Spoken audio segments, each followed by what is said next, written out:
कि 25 अंकों की एक परीक्षा में 3 छात्रों के प्राप्तांकों का माध्य, माध्य मतलब एवरेज, ठीक है ना, मतलब जो औसत है, 2 नए छात्रों ने परीक्षा में भाग लिया।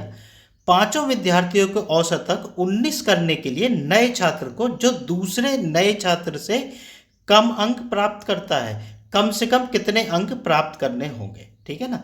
तो भाई देखो, पहले तो 3 छात्रों ने अंक प्राप्त किए, कितने, उनका जो माध्य है 16 है, तो इनका कुल मान कितना हो गया भाई, 3 छात्रों का औसत कितना है, 16 है, तो कुल मान कितना हो गया इनका, कुल अंक कितने हो गए इनके, कुल अंक हो गए भाई इनके 3 गुना 16 बराबर, ये कितना होगा, 16×3 = 48। अब वो क्या कहता है कि अब 2 विद्यार्थियों ने और परीक्षा दी, ठीक है ना। हाँ, इंग्लिश वाले बच्चे नीचे पढ़ लें, मेरे हिसाब से पढ़ भी लिया होगा, ठीक है ना, वो ध्यान से देखें वो भी, ठीक।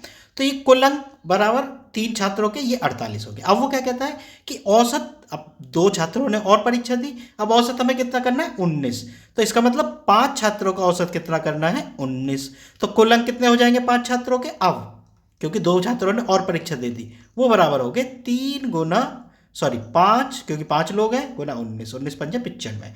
मतलब अब जो पांचों को कुल मिलाकर 95 अंक प्राप्त करने होंगे। देखो, ये तो 3 ने प्राप्त किए थे और ये 5 ने प्राप्त किए, इसका मतलब जो लास्ट में जो 2 शामिल हुए उन्होंने कितने अंक प्राप्त किए, जो अंतिम 2 बच्चे हैं, अंतिम दोनों बच्चों के अंक कितने हो गए। बहुत अच्छा क्वेश्चन है, ध्यान से देखना, ठीक है। अंतिम, अंतिम है भाई ये, है ना, अंतिम दोनों बच्चों के अंक कितने हो गए भाई, 95 तो 5 के हैं, और जो पहले 3 है उनके 48 है, तो बाकी 2 के भाई 5 में से 3 के घटा दो तो 2 के आ जाएंगे, 15 में से 8 के 7 और 8 में से 4 के 4। इसका मतलब जो बाद में बच्चे जो शामिल हुए ना, उन्होंने कितने अंक प्राप्त किए, 47। अब वो क्या कहता है कि जो एक छात्र है उसको दूसरे से कम अंक मिले, लेकिन कम से कम कितने मिले होंगे कि ये 47 आ जाए, है ना। तो अब देखो, मैक्सिमम अंक कितने, 25 है। मान लेते हैं कि जो ज्यादा अंक वाला है, ठीक है ना, जो उसने फुल अंक प्राप्त कर लिए एक बच्चे ने, तो मिनिमम कितने अंक प्राप्त करेगा वो, 47 - 25। एक बच्चे के हमने मैक्सिमम 25 मान लिए, तो मिनिमम अंक जो है ना, जो दूसरा बच्चा प्राप्त करेगा वो कितना करेगा, 22। तभी एवरेज क्या हो पाएगा, 19 हो पाएगा, मतलब कुल अंक 95 हो पाएंगे।